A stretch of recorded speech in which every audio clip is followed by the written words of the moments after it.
فلموں اور ڈراموں میں نا ہم نے اکثر ایک ڈائلاگ سنا ہوتا ہے، کورٹ روم کا سین ہوتا ہے اور ہیرو اچانک چلاتا ہے میں اس فیصلے کے خلاف اپیل کروں گا۔ ہاں بالکل، اور بیک گراؤنڈ میں میوزک بھی بجتا ہے۔ وہی نا۔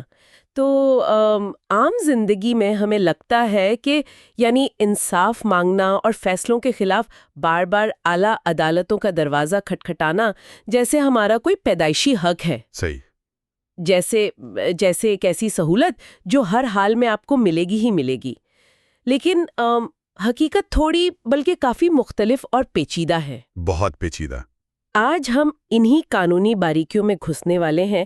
ہمارے پاس جو سورس مٹیریل ہے وہ ہے the code of criminal procedure 1898، جسے عام طور پر CRPC کہا جاتا ہے، اور پابندیوں پر مبنی ہے۔ تو مقصد محض قانونی دفعات پڑھنا نہیں ہے، بلکہ اس پیچیدہ بھول بھلیا کو سمجھنا ہے۔ بھول بھلیا، یہ لفظ آپ نے بالکل ٹھیک استعمال کیا ہے نا؟ کیونکہ ہر راستہ آگے نہیں جاتا۔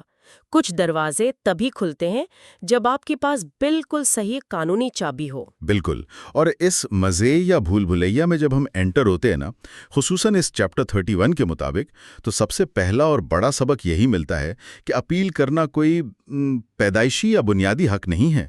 اچھا جی، یہ ایک سہولت ہے، ایک ایسی سہولت جو ریاست صرف چند مخصوص اور طے شدہ حالات میں دیتی ہے۔ مطلب قانونی نظام کو اگر آپ دیکھیں تو وہ ایک نازک رسی پر چل رہا ہوتا ہے۔ ایک طرف انصاف اور دوسری طرف عدالت کی کارکردگی یعنی ایفیشنسی۔ جی دیکھیں، وقت، عدالتی عملہ اور ریسورسز ہمیشہ محدود ہوتے ہیں، تو قانون کو نا کچھ سرحدیں طے کرنی پڑتی ہیں جہاں وہ صاف صاف کہتا ہے کہ بھائی اب آگے جانے کا کوئی راستہ نہیں۔ تو چلیے وہیں سے شروع کرتے ہیں، ان راستوں سے جہاں واضح طور پر ایک دیوار کھڑی ہے، یعنی نو اپیل زونز۔ ٹھیک ہے۔ اگر کوئی ملزم عدالت میں کھڑا ہو کر واضح طور پر اپنا جرم قبول کر لے، جسے اقمال جرم کہتے ہیں، پلیڈنگ گلٹی، صحیح۔ ہاں، تو عام منطق یہی کہتی ہے کہ معاملہ وہی نپٹ جانا چاہیے۔ لیکن کیا واقعی اس قبولیت کے بعد آگے جانے کا ہر دروازہ مکمل بند ہو جاتا ہے؟ تقریباً۔ دیکھیں، منطقی طور پر بات وہیں ختم ہونی بھی چاہیے۔ اس کو سورس مٹیریل میں سیکشن 412 کے تحت بیان کیا گیا ہے۔ اوکے۔ عدالتی مقدمے کا پورا پوائنٹ کیا ہوتا ہے؟ حقائق کو ثابت کرنا۔ اب جب ایک بندہ خود ہی تسلیم کر رہا ہے کہ ہاں بھائی میں نے کیا ہے، تو وہ سسٹم کا بہت سارا وقت بچا رہا ہے۔ بات تو ہے۔ اگر وہاں بھی دوبارہ سنوائی کا حق دے دیا جائے تو مطلب پورا سسٹم ہی بے مقصد ہو جائے گا۔ یہ تو بالکل ویسی ہو گیا نا جیسے کسی دکان پر سیل لگی ہو اور وہاں نو ریٹرن نو ریفنڈ کا ٹیگ لگا ہو۔ ہاں بالکل ویسی بات ہے، آپ نے مان لیا، معاملہ ختم۔ لیکن اس میں کوئی چھوٹی سی ایکسیپشن نہیں ہے؟ ہے نا، قانون اندھا نہیں ہے، ایک چھوٹی سی کھڑکی کھلی ہے۔ آپ حقائق پر بحث نہیں کر سکتے لیکن سزا پر ضرور کر سکتے ہیں۔ یعنی اگر سزا غلط دے دی گئی ہو یا اس کی مقدار قانون سے باہر ہو۔ اچھا، یعنی میں یہ نہیں کہہ سکتی کہ میں نے چوری نہیں کی، بلکہ یہ کہوں گی کہ چوری کی سزا اتنی زیادہ نہیں بنتی تھی۔ بالکل صحیح پکڑا آپ نے۔ صحیح، لیکن یہاں آ کر معاملہ تھوڑا حیران کن ہو جاتا ہے جب ہم چھوٹے مقدمات کی بات کرتے ہیں، پیٹی کیسز، سیکشنز 413 اور 414۔ ہاں، ان قوانین میں نا 50 روپے یا 200 روپے کے جرمانے کی نشاندہی کی گئی ہے کہ ان پر اپیل نہیں ہو سکتی۔ مجھے واقعی حیرت ہوتی ہے، کیا نظام صرف عدالت کا وقت بچانے کے لیے چھوٹی سزا والوں کا حق چھین رہا ہے؟ دیکھیں، سننے میں یہ تھوڑا سخت لگتا ہے۔ ہاں، یعنی کسی کو 50 روپے کا بھی جرمانہ ہو تو اس کے کیریکٹر پر تو داغ لگ گیا نا؟ لگ گیا، لیکن جب ہم اسے بڑے پیمانے پر دیکھتے ہیں تو یہ فیصلہ ضروری ہے۔ سیکشن 413 اور 414 واضح لمٹس لگاتے ہیں۔ اگر ہائی کورٹ 6 مہینے سے کم قید یا صرف 200 روپے تک جرمانہ کرے، یا کورٹ آف سیشن 1 مہینے تک قید دے، یا فرسٹ کلاس میجسٹریٹ 50 روپے تک جرمانہ کرے، تو راستہ بند۔ بس معاملہ وہیں ختم۔ اور اس کے علاوہ سیکشن 414A بھی ہے، جس میں سمری ٹرائلز میں 2000 روپے تک اور ذخیرہ اندوزی یا پرائس کنٹرول کے تحت 5000 روپے تک کی لمٹس ہیں۔ لیکن کیوں اتنی سختی کیوں؟ کیونکہ عدالتوں پر بوجھ ان کی ہمت سے کہیں زیادہ ہے۔ اگر ہر 50 روپے کے چلان یا 1 مہینے کی قید پر اعلیٰ عدالتوں میں اپیلز آنے لگیں تو جو سنگین جرم ہیں، قتل، ڈکیتی، ان کا وقت تو چھین جائے گا نا؟ اچھا، یعنی سسٹم کو ان چیزوں پہ فوکس کرنا ہے جو واقعی لائف اینڈ ڈیتھ والی ہیں۔ بالکل۔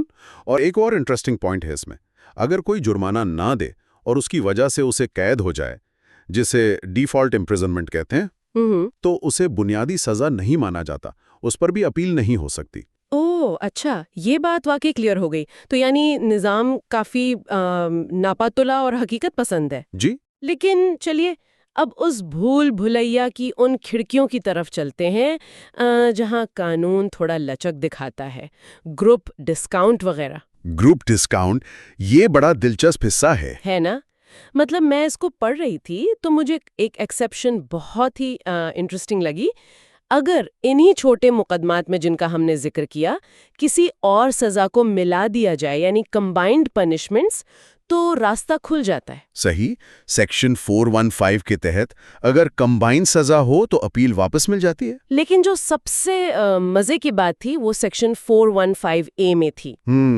The most interesting twist۔ ہاں، اگر ایک ہی مقدمے میں ایک سے زیادہ لوگ سزا یافتہ ہیں اور ان میں سے کسی ایک شخص کی سزا ایسی ہے جس پر اپیل ہو سکتی ہے، تو باقی سب کو بھی مفت میں اپیل کا حق مل جاتا ہے۔ بالکل۔ یہ تو بالکل ایسا لگ رہا ہے جیسے کسی مہنگے ریسٹورانٹ میں VIP ٹیبل ہو۔ VIP ٹیبل کا مقصد مہربانی نہیں ہے، اس کے پیچھے ایک بہت اہم قانونی اصول ہے جسے ہم کنسسٹنسی آف جسٹس کہتے ہیں۔ کنسسٹنسی؟ اچھا۔ ذرا سوچ کر دیکھیں، ایک ہی واقعے میں 5 لوگ تھے، ایک کو سنگین سزا ملی جو اپیلیبل تھی، باقی 4 کو چھوٹی سزا ملی جو نہیں تھی۔ ٹھیک ہے۔ اب وہ بڑی سزا والا اعلیٰ عدالت گیا اور وہاں جا کر ثابت ہو گیا کہ بنیادی گواہی ہی جھوٹی تھی، عدالت نے اسے بے عزت بری کر دیا۔ تو اب اگر باقی 4 کو اپیل کا حق نہ ہوتا تو وہ تو جیل کاٹ رہے ہوتے نا، اسی جھوٹی گواہی کی بنیاد پر۔ یہ تو واقعی مطلب بہت ہی متضاد اور بے تکا فیصلہ ہو جاتا۔ ایگزیکٹلی۔ عدالت ایک ہی کیس پر 2 الگ سچائیاں قبول نہیں کر سکتی، اس لیے سیکشن 415A بنایا گیا تاکہ سب کے لیے انصاف کا پیمانہ ایک جیسا رہے۔ لاجیکلی سمجھ آتا ہے، لیکن یہاں میں ایک چھوٹا سا پش بیک دینا چاہوں گی۔ جی پوچھیں۔ کیا اس اصول کا کوئی نقصان نہیں ہو سکتا؟ تصور کریں کہ ایک شخص کا کردار بہت معمولی تھا، اس کی سزا چھوٹی تھی، صحیح، اور اس کا ویسے کوئی اپیل کا راستہ نہیں تھا، لیکن اسے صرف اس لیے فائدہ مل گیا کیونکہ اس کے ساتھی نے بہت بڑا جرم کیا تھا۔ تو ایک معمولی مجرم کو اپنے ساتھی کی سنگینی کی وجہ سے فائدہ مل رہا ہے، یہ کیسا انصاف ہے؟ یہ فکر بالکل وزنی ہے، لیکن دیکھیں، عدالت کا مقصد اس چھوٹے فرد کو مفت کا فائدہ دینا نہیں ہے۔ تو پھر کیا ہے؟ مقصد عدالتی ریکارڈ کو تضاد سے بچانا ہے۔ اگر انصاف کا کانٹا غلط ثبوتوں کی وجہ سے جھول رہا ہے تو قانون اس چھوٹی سی رعایت کو قبول کر لیتا ہے تاکہ اس سنگین تضاد سے بچا جا سکے۔ یہ سسٹم کی لچک ہے۔ اچھا، یعنی ایک چھوٹا لیول برداشت کر لینا بڑے ایول سے بچنے کے لیے۔ بالکل وہی بات ہے۔ صحیح۔ چلیے اب بڑی عدالتوں اور بڑے فیصلوں کی بات کرتے ہیں، ہائی کورٹ اور بری ہونے کے احکامات۔ ایکویٹلز، سیکشن 411A اور سیکشن 417۔ ہاں، جب میں اس حصے کو دیکھتی ہوں تو ہم عام طور پر کیا سوچتے ہیں؟ اگر کوئی عدالت سے باعزت بری ہو گیا، یعنی ایکوٹ ہو گیا، تو وہ مکمل آزاد ہے، خوشی منائیں، گھر جائیں۔ عام تصور یہی ہے۔ لیکن اس سورس مٹیریل کو پڑھ کر تو لگتا ہے کہ ریاست، پروونشل گورنمنٹ، آپ کو بری ہونے کے بعد بھی واپس عدالت میں کھینچ سکتی ہے۔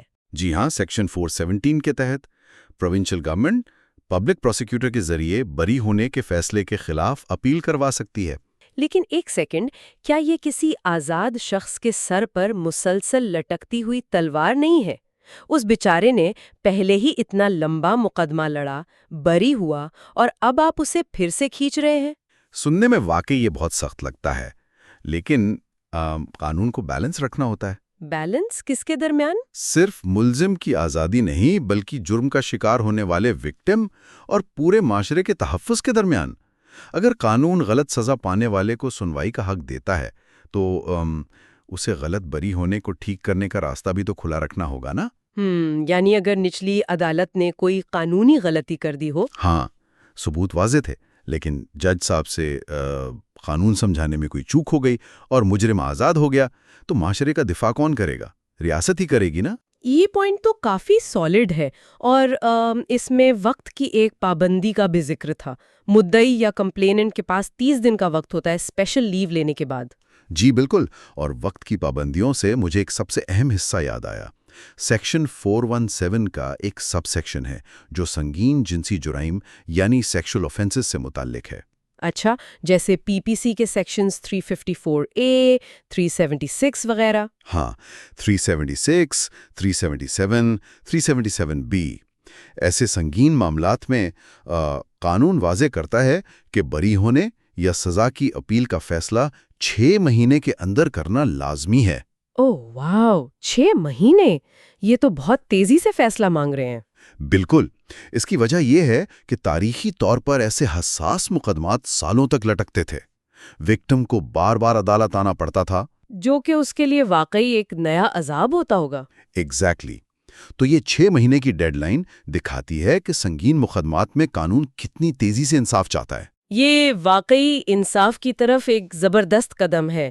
اچھا، اب اس پیچیدہ بھول بھلائیا کے آخری حصے میں آتے ہیں، جو اس کے عملی طریقے یعنی میکینکس پر ہے۔ میکینکس سیکشن 418 سے 420۔ صحیح۔ اب اگر ریاست یا ملزم اپیل دائر کرنے کا فیصلہ کر لے تو کس بنیاد پر ہوتی ہے؟ سیکشن 418 بہت کلیئرلی بتاتا ہے کہ اپیل قانونی مسائل یعنی میٹرز آف لا اور حقائق یعنی میٹرز آف فیکٹ دونوں پر ہو سکتی ہے۔ صحیح، لیکن یہاں ایک ایکسپلینیشن نے مجھے سچ میں حیران کر دیا۔ کون سی والی؟ لکھا تھا کہ سزا کی شدت یعنی سیوریٹی آف اے سینٹنس کو ایک میٹر آف لا مانا جائے گا۔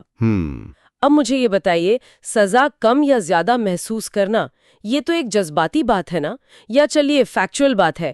قانون اسے اتنا میکینیکل کیوں بنا دیتا ہے کہ اسے سیدھا میٹر آف لا کہہ دے؟ یہ الجھن عام طور پر سب کو ہوتی ہے۔ ہم شدت کو جذبات سے جوڑتے ہیں، لیکن قانونی زبان میں سزا کی شدت کسی احساس کا نام نہیں ہے۔ اچھا، تو کیا ہے؟ دیکھیں، قانون احساسات پر نہیں چلتا، وہ کتاب میں لکھی حدود پر چلتا ہے۔ اگر ایک جرم کی زیادہ سے زیادہ سزا 3 سال طے ہے اور عدالت بھول کر 5 سال سنا دے تو یہاں مسئلہ حقائق کا نہیں بچا، مسئلہ یہ ہے کہ عدالت نے قانون اپلائی کرنے میں غلطی کر دی ہے۔ یعنی سرحد کراس کر لی۔ بالکل، اور اسی لیے قانون اسے میٹر آف لا رکھتا ہے تاکہ اعلیٰ عدالتوں کو واقعات اور لمبی کہانیوں میں دوبارہ نہ الجھنا پڑے۔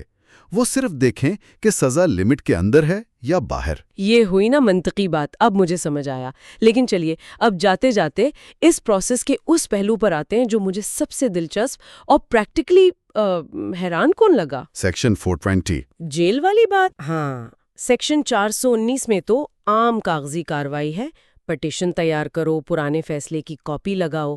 لیکن اگر ملزم پہلے سے جیل میں ہو تو وہ خود تھوڑی باہر آ کے دھکے کھائے گا۔ وہی نا، میں نے پڑھا کہ قانون کہتا ہے کہ وہ اپنی petition officer in charge of the jail کو دے گا اور وہ اسے متعلق عدالت تک پہنچائے گا۔ یہ تو ایسا لگتا ہے کہ آپ کا جیلر ہی آپ کا پوسٹ مین یعنی ڈاکیا بن جاتا ہے۔ ڈاکیا بن جاتا ہے، بالکل بننا پڑتا ہے۔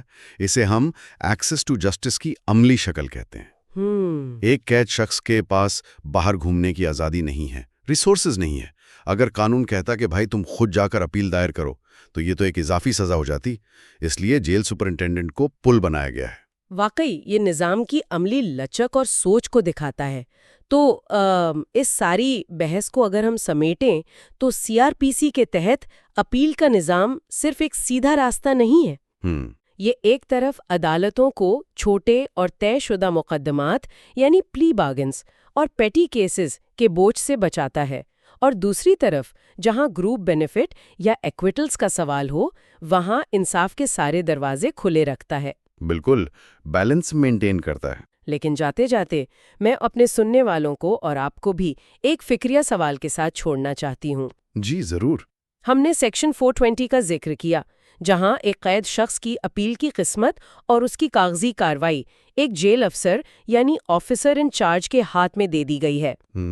ذرا سوچئے، کیا قانون کا یہ اتنا مکمل اور شاندار نظام آخر میں محض ایک عام انتظامی افسر کی ذمہ داری اور فرض شناسی پر ہی انحصار نہیں کر رہا؟ واقعی یہ پوائنٹ ہے۔ اگر وہ ڈاکیا، وہ افسر جان بوجھ کر یا سستی کی وجہ سے وہ خط آگے ہی نہ بھیجے تو بڑے سے بڑا قانون اور انصاف اس قید خانے کی دیواروں سے باہر کیسے نکلے گا؟ یہ بہت ہی گہرا سوال ہے، یعنی سسٹم کتنا ہی لاجک پر مبنی کیوں نہ ہو، اینڈ میں ہیومنز پر ڈیپینڈنٹ ہے۔